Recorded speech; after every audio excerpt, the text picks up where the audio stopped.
Hi team, Coach Alexa here.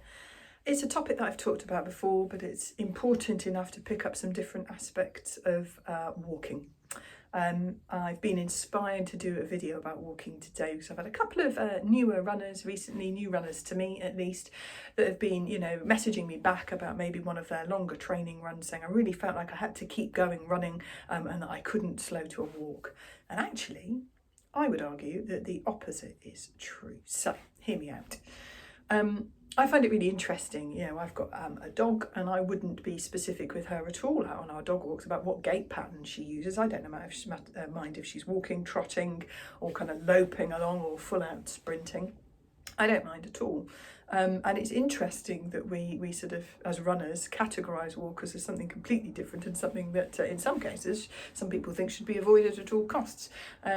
Because actually, what is the real difference? So the difference is our gait pattern, I guess. So walking tends to be the slower of the two gait patterns that we have as two-legged creatures.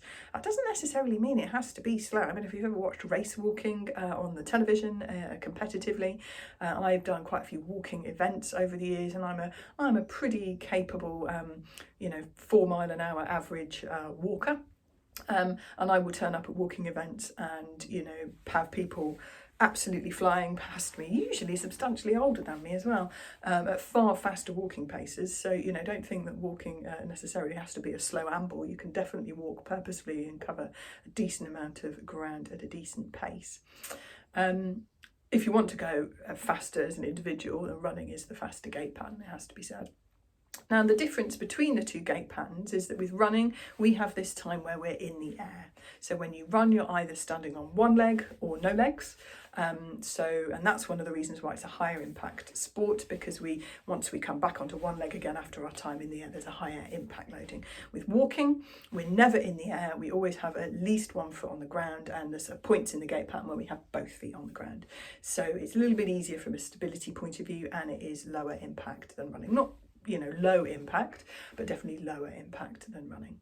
But walking plays a really important part in our running training. So, if you're trying to do a nice low effort level breathing rate, heart rate run to build your endurance, and you find that effort level breathing and heart rate is creeping up a little bit, walk for a bit, just to make sure you're keeping in the right training zone and keeping that training outcome as we want it to be from that longer endurance session.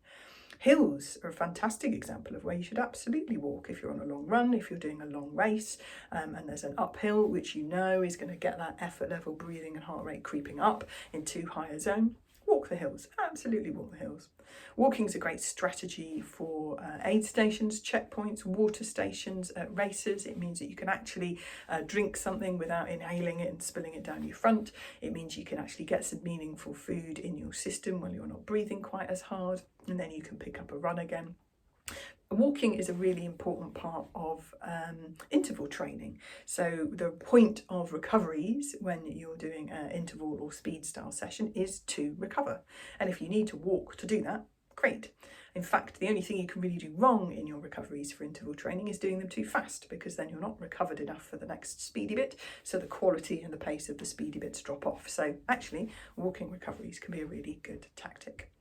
So overall, I'd say walking really has some massive useful points to it, and is really useful as part of our running training. But we definitely don't need to get into this mindset where, walking is somehow cheating, or, we shouldn't walk when we're planning on doing a run. Absolutely not the case. Walking is a key part of our box of tricks, our toolbox as runners, to make sure we're getting the right outcomes from each session that we do. Hope that's helpful.